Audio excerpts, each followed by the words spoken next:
pessoal, tudo bem com vocês? Bom dia, boa tarde, boa noite, boa madrugada. O horário que vocês estiverem assistindo essa aula. É um prazer imenso estar aqui novamente com vocês no Terra Concursos para estudarmos uma disciplina muito importante, que é legislação sobre a Maria da Penha, a Lei Maria da Penha, a famosa Lei Maria da Penha. É um prazer estar aqui, meu nome é Larissa Nani, estamos aqui vendo algumas legislações extravagantes, matérias importantes aí, fazem parte corriqueiramente dos editais de concurso. E hoje a gente vai aliar o quê? A gente vai aliar a prática à teoria, tá? Então a gente vai ver a base teórica da matéria, da disciplina, a base legal, né, que é regulado pela legislação, e aí nós vamos para a prática, ou seja, ver como que cai na prova de fato, a metodologia ativa, beleza? Acompanhe aqui comigo, junto com você, aquele slide com muita teoria para você ter um material de apoio aí para os seus estudos, beleza? Então vamos aqui, Lei Maria da Penha. Mas primeiro eu queria dizer quem é Maria da Penha. Maria da Penha, ela foi uma vítima de violência doméstica. Virou um caso icônico porque o Brasil foi condenado aqui, ó, no sistema jurídico internacional, na Comissão Interamericana de Direitos Humanos. Então, o Brasil teve uma condenação na Comissão Interamericana de Direitos Humanos, por quê? Porque a Comissão Interamericana entendeu que o Brasil foi negligente no caso da Maria da Penha.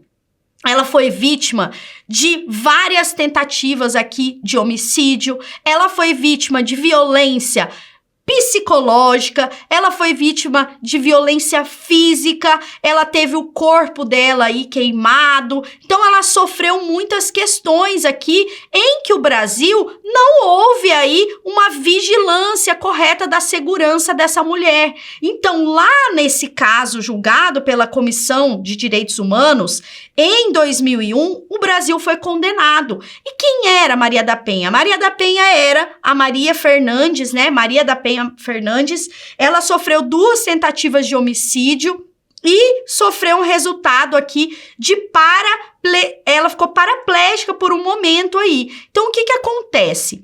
Ela sofreu tentativa de homicídio, ela várias vezes tentou resolver o caso, buscou acesso, buscou uma assessoria e teve uma negligência, por isso que houve a condenação. Devido a isso, essa lei que regula a questão de violência doméstica homenageou a Maria da Penha, por isso que a gente conhece a lei. Então, de fato, existiu sim uma Maria da Penha, tá, gente? Muitas pessoas perguntam aí, mas é homenagem, né, porque é o nome comum, Maria da Penha? Não, existiu esse caso existiu, beleza? Então, vamos acompanhar aqui como surgiu e como houve aqui um divisor de águas na legislação que regula a violência doméstica. Então, em 2001, ocorreu o quê? A condenação do Brasil, no caso Maria da Penha, lá no âmbito internacional, beleza? Em 7 de agosto de 2006, foi sancionado pelo presidente à época a Lei Maria da Penha. Em 22 de setembro, a Lei Maria da Penha entrou em vigor. Em 2012, o STF confirmou a constitucionalidade da lei e permitiu a ação penal pública incondicionada. Professora, por que houve essa discussão da inconstitucionalidade da Lei Maria da Penha? Inconstitucionalidade é uma ação que você entra contra uma lei, um ato normativo, que, no caso, quem estiver ingressando com a ação de inconstitucionalidade, ele está questionando a legalidade, se está afrontando ou não a Constituição Federal. E o STF falou que não, que determinar que é uma ação penal pública inconstitucionada, né? Porque a Lei Maria da Penha, ela trata de mecanismos processuais que vão ser aplicados a outras leis.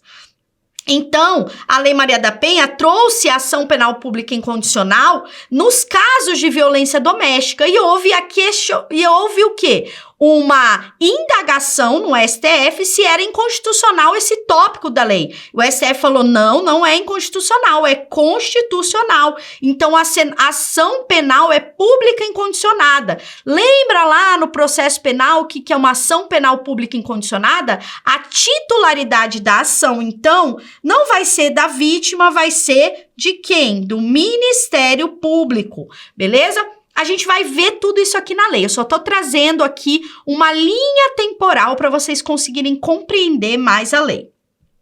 A lei nasceu como, gente? A lei nasceu da necessidade de alinhar a legislação brasileira aos compromissos internacionais de direitos humanos. Então, essa legislação, Lei Maria da Penha, ela regula várias normativas. Então, ela não é uma lei, por exemplo, que ela inova em alguns aspectos criminais. Ela trata de forma diferente, ela trata de uma forma privilegiada para a vítima, tá? Ela tem o foco aqui da vítima, ela coloca a vítima no holofote. Por quê? A gente precisa lembrar que a dignidade da pessoa humana, os direitos humanos, eles também têm que ser aplicados na perspectiva da vítima, tem que ser aplicado para a vítima, e não apenas para o ofensor. O ofensor de uma lei, quem comete um crime, ele também tem dignidade da pessoa humana, ele também tem os seus direitos humanos. Só que a gente não pode esquecer que existe uma pessoa que está sofrendo uma ofensa, e ela também tem a sua dignidade da pessoa humana. Por isso que eu vou olhar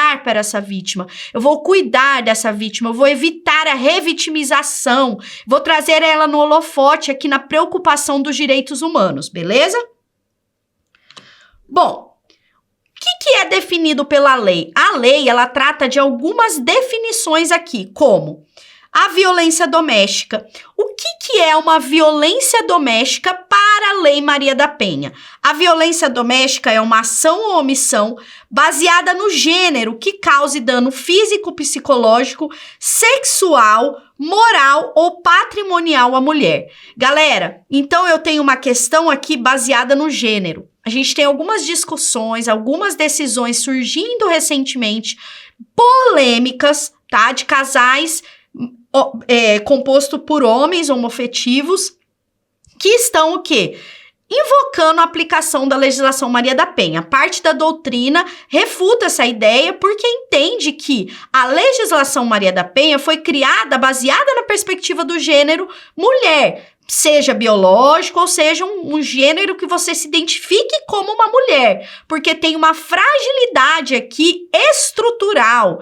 Então, tem muita discussão aqui que vocês não vão levar para a prova. Levem o texto legal, levem o entendimento consolidado, beleza? Então, é uma violência baseada aqui na perspectiva de gênero. É uma violência que pode ser física, é uma violência que pode ser psicológica, uma violência que pode ser moral ou até mesmo uma violência sexual, beleza? Qual que é o âmbito de aplicação?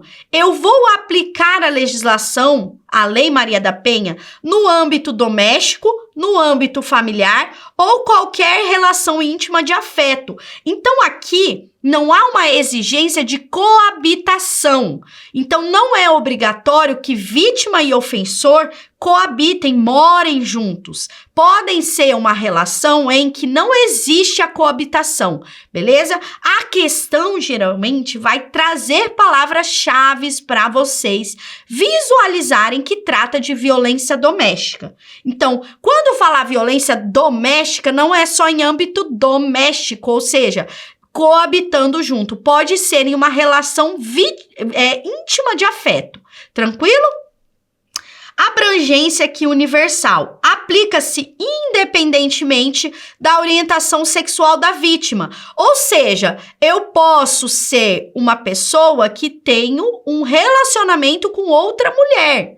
Beleza? Então, pode ser aplicado mulher que tem um relacionamento com outra mulher, se existir uma vulnerabilidade na vítima, ficar claro que a vítima é uma pessoa que está em vulnerabilidade naquele relacionamento, o STF falou que já se aplica. Outra coisa, o STF também já se manifestou na aplicação da Lei Maria da Penha para as pessoas trans, as mulheres trans. Então, ele falou que se aplica também. Então, não precisa ser o sexo biológico biológico. Lembra, o sexo biológico é aquele que você nasce.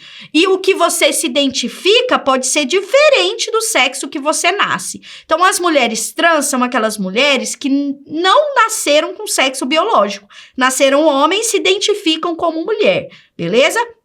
A STF falou, se aplica a Lei Maria da Penha.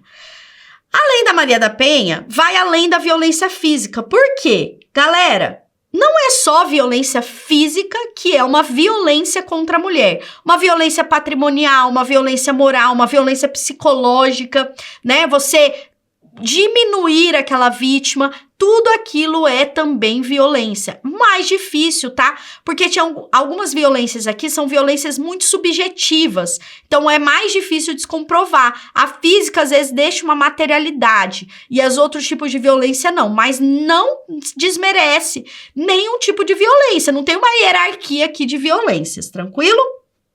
Bom, principais inovações dessa legislação. Juizados especializados, criação de varas e juizados específicos para processar a causa de violência doméstica. Isso aqui é muito importante, nós veremos as medidas protetivas, que são instrumentos que trazem uma celeridade para a proteção daquela vítima. Então aqui eu tenho interesse de preservar a integridade física e moral e psicológica da vítima o máximo possível. Então é possível determinar medidas protetivas, né, cautelarmente aí para que se proteja a vítima em face de quem? Do agressor. Um exemplo, afastamento temporário do agressor do seu lar. É uma medida protetiva que visa o quê? Cuidar daquela vítima, né? Manter a integridade daquele lar, manter as crianças, os filhos perto e afastar o agressor. Fim das penas pecuniárias. Antes era possível o quê? A prestação de serviço à comunidade, penas que tinham apenas cunho pecuniário. O que é cunho pecuniário, galera? Cunho financeiro. Substituiu-se por quê? Por pena privativa de liberdade. Então, eu não vou deixar aplicar, por exemplo, a prestação de uma cesta básica lá, se tiver uma violência doméstica. Então, não é mais possível essa pena alternativa que antes era possível, beleza? Prisão preventiva é possível? Sim. Eu trouxe também como inovação da lei aqui a decretação da prisão preventiva do agressor, para garantir-se que seja de fato, não perca o objeto aqui, a proteção daquela vítima. Por quê? O que acontecia? Eu tinha, em alguns casos, o afastamento temporário do ofensor da sua residência e acontecia, infelizmente, muitos óbitos de mulheres que o sujeito, né, o ofensor lá, o agressor, queria se vingar e aí praticava, né, um homicídio, uma tentativa de homicídio. Então, em alguns casos mais graves, é possível aqui a decretação da prisão preventiva, onde o agressor vai ter lá o afastamento e a prisão decretada, beleza?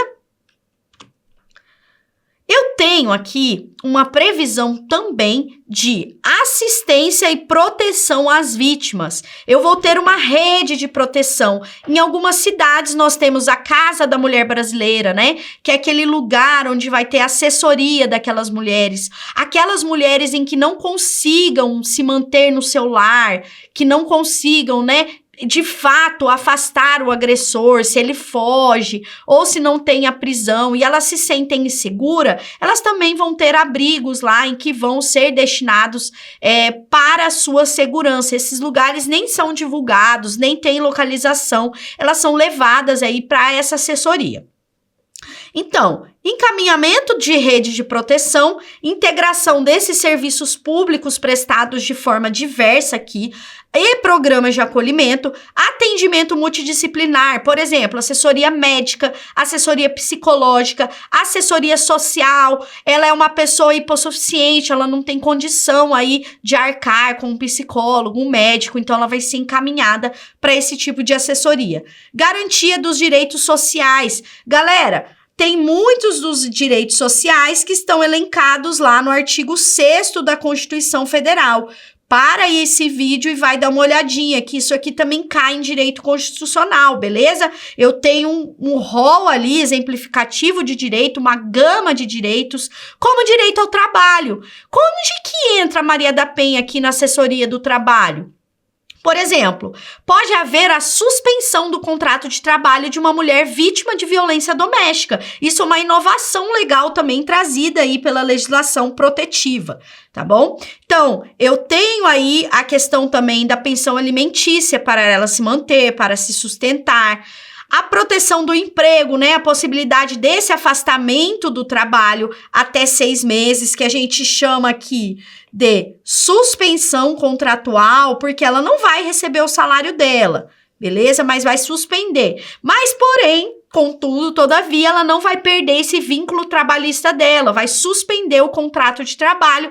Quando apaziguar essa situação, ela vai poder voltar para o seu emprego. Bom, outra previsão que eu tenho aqui na lei é o suporte integral mulher. Visa o quê? Essa recuperação física, emocional.